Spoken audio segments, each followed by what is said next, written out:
Canada is a beautiful country full of majestic mountain blue lakes and breathtaking landscapes. It is considered to be the multicultural country that promotes inclusivity, inequality, and peace. However, not all of this is true. Indigenous people are discriminated on a daily basis and face cultural genocides through the Canadian history. The stereotypes that Indigenous people in Canada are violent, criminals who love drinking is a harmful and common misconception. This stereotype not only misrepresents the reality of Indigenous communities but also continue to promote systemic discrimination. In order for this to stop, the people need to educate themselves of the Indigenous culture and history. This will help debunk such as discriminatory stereotypes. As this documentary progresses, we will cover several topics such as the true history and cultural of Indigenous people and the root cause of the stereotypes. At last, we will come up with few possible solutions to address the stereotypes. To understand the roots of these stereotypes, it is essential to consider the historical and social political context. Indigenous people in Canada have faced centuries of colonialization, discrimination, and residential schools.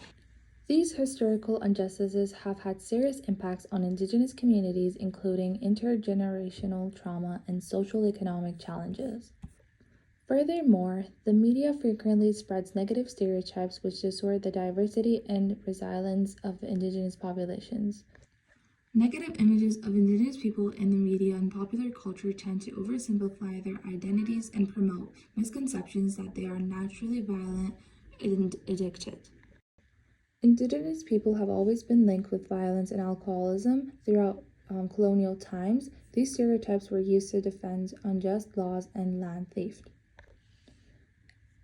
In an effort to destroy Indigenous traditions and communities, the Indian Act, residential schools, and other colonial strategies caused severe surfing and destroyed social structures of Indigenous communities. For example, Indigenous children were abused, forced to leave their families, and had their cultural identities attempted to be removed at residential schools, which existed from the late 19th to the late 20th century. A major contributing element to the current social issues encountered by Indigenous communities is the intergenerational trauma that resulted from this, as stated by the Truth and Reconciliation Commission of Canada in 2015. Indigenous people in Canada have always been subject to limitations on their economic activity, land ownership, and political power due to the Indian Act of 1876, which keeps governing many elements of their lives.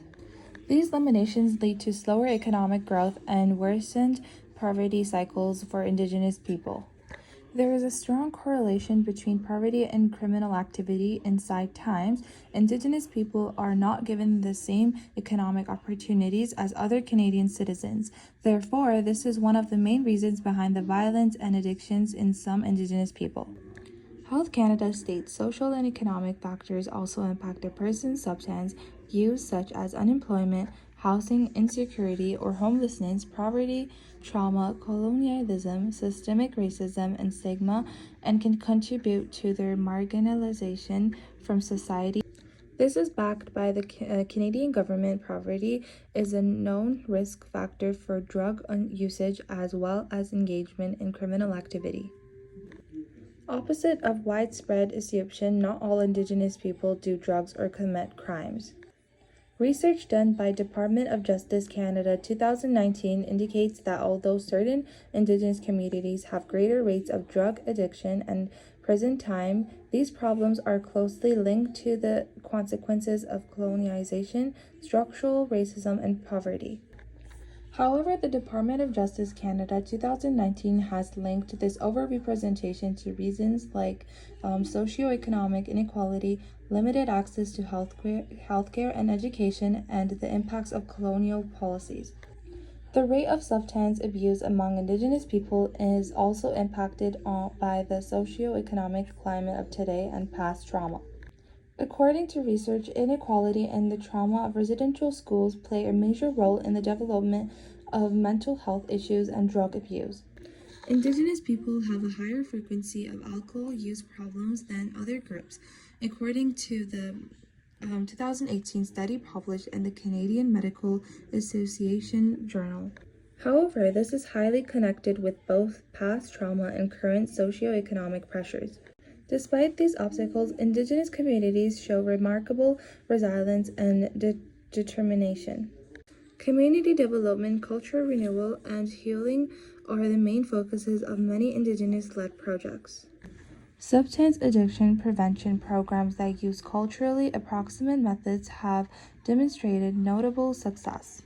Better outcomes for participants are achieved, for instance, by the National Native Alcohol and Drug Abuse Program, which combines community-based assistance with traditional healing techniques.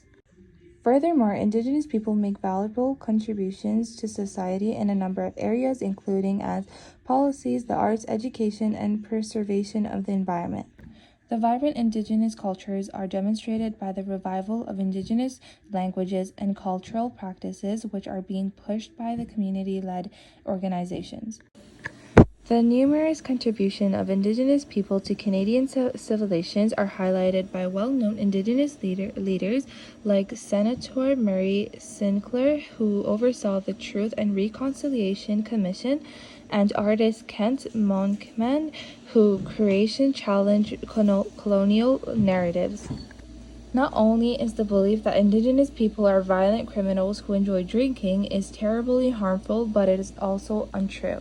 Debunking these myths require an understanding of the historical background and systemic issues that contribute to the problems we face today. It is important to acknowledge the valuable contribution and adaptability of Indigenous people in order to build a more precise and respectful understanding. Better policies and attitudes that promote inequality and healing for Indigenous people in Canada can result from addressing these stereotypes. This change in viewpoint is essential for promoting reconciliation and creating a more inclusive society in which Indigenous people are accepted and appreciated. By destroying these myths, we open the way for increased understanding, knowledge, and engagement toward the goal of a fair and just future for everybody. Thank you.